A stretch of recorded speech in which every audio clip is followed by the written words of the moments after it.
Hello again, VC. This is TCAT with TCAT's Deep Vinyl Tracks. I wanted to do another contest entry. This one is quite similar to the one I just did for that vinyl channel. This one is for Low Noise Jason Skilz. He's got 500 subs and is celebrating that. He's got similar requirements for this particular contest entry. In this case, you show 5 genres in your collection, and they can be in a record, CD, or tape. Just go in and make sure to subscribe to his channel, and you can see his contest video. I'll leave a link to it down in the comments so you can get there easily. First one I want to show is a CD. This is for progressive metal. This is a project called Ayreon. Ayreon, Ayreon. And this particular project is headed over by a single person who writes the music, does all of the lyrics, and he usually does things in a concept album style format, but he also has a lot of different singers. It's almost like a rock opera, and all the different singers play different characters, and this isn't the only album he's done that way. For example, this one has James LaBrie from Dream Theater, Mikhail Ackerfeld from Opeth, Heather Findlay from I think she's from I can't think of the name, sorry. Let's see, we also have Devin Townsend, who is one of my favorite progressive metal artists, Devin Townsend. All these people plus several others. There's quite a list of different people on this.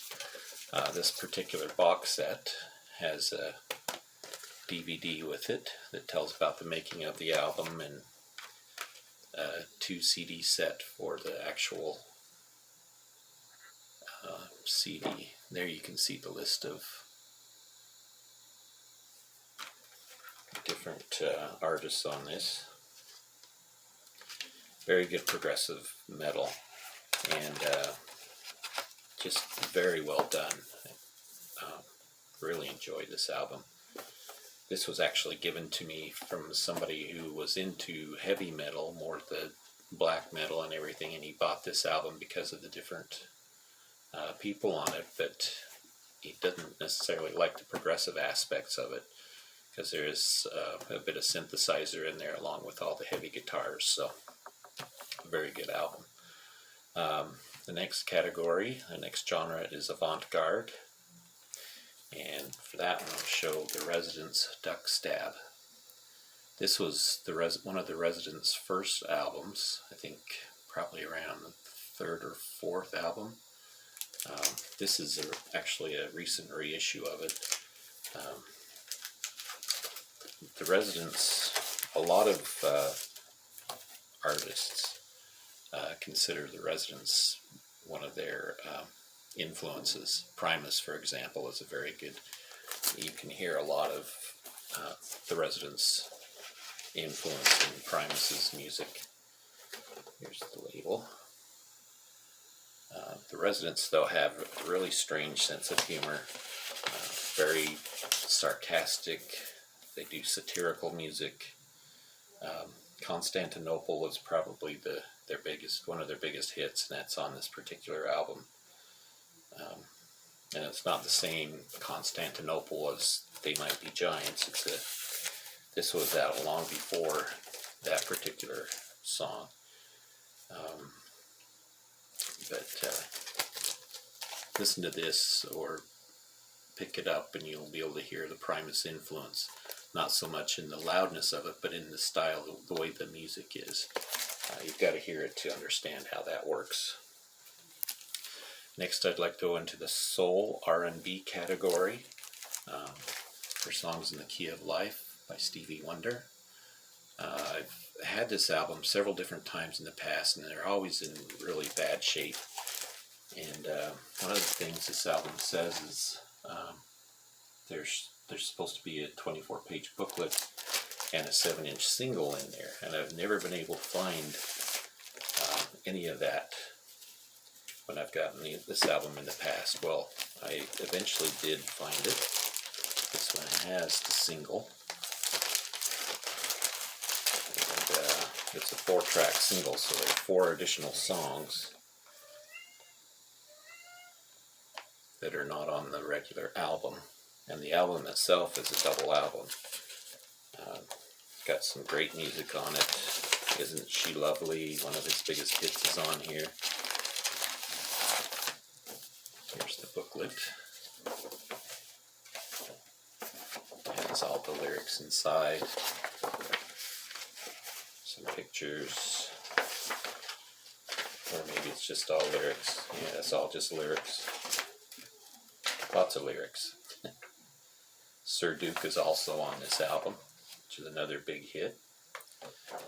Great album. Isn't She Lovely?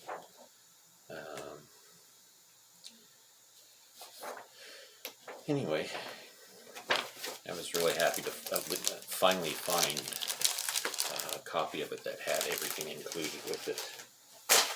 Oops. Next is the grunge category, and Temple of the Dog. Now, I think most everybody knows Temple of the Dog consists of Chris Cornell and Eddie Vedder and other members of Pearl Jam, Soundgarden, and Mother Love Bone. This album was originally made in as a tribute to Mother Love Bone and the lead singer from there who passed away. A lot of people consider Mother Love Bone as being the original band to be responsible for grunge, above Nirvana even. So, great album, Temple of the Dog. Has the hit Hunger Strike on it, but other great songs like Wooden Jesus, Four Walled World is an amazing track. Great album. Next category is classical, and this is one of my favorite classical albums, Respighi's Pines of Rome and Fountains of Rome. Notice it has $1.99 sell on the shrink, but this is really a good rendition of that by the New Philharmonica. I love the way this music moves. It has a flow to it that is really nice, making it one of my favorite classical tracks. So, Respighi's Pines of Rome and Fountains of Rome. And I know this is more than 5, but I wanted to show one more. I was at a yard sale in Chatham, and there was a guy there that had a whole bunch of albums. It was like the first of last year, one of the first yard sales. And he said he had a bunch of albums for a good price, so I went and checked it out, and a lot of this stuff was way overpriced and in not very good shape for the price he wanted for it. I did manage to pick out a few albums, but this was probably the biggest thing I picked up, and he didn't even realize what he had. This is a singer-songwriter by the name of Fred J. Eaglesmith, who actually is quite a famous singer now. This was his debut album. This album was also distributed by himself, self-distributed. And the interesting thing about this album is the track listings are backwards, so it's a misprint. There he is. Fred Eaglesmith comes from Guelph, Ontario. And here's his basic label. He's a great singer-songwriter. Again, a lot of his songs have this great sense of humor to it. Just really nice stuff. If you haven't heard of him, he's somebody you may want to check out. He's got a lot of albums out now, but I was really happy about this one since it's an original, one of the ones that he self-distributed and handed out. And the guy had it on sale there for, I think it was about $8. One of the cheapest things he had there. I, of course, who knew Fred Eagle Smith's music, knew what he had, knew what it was the minute I seen it, and he said, "Oh, I've never heard of that guy before. Where'd that come from?" And I didn't tell him, but when I looked it up on Discogs back then, I haven't looked it up recently, but back then,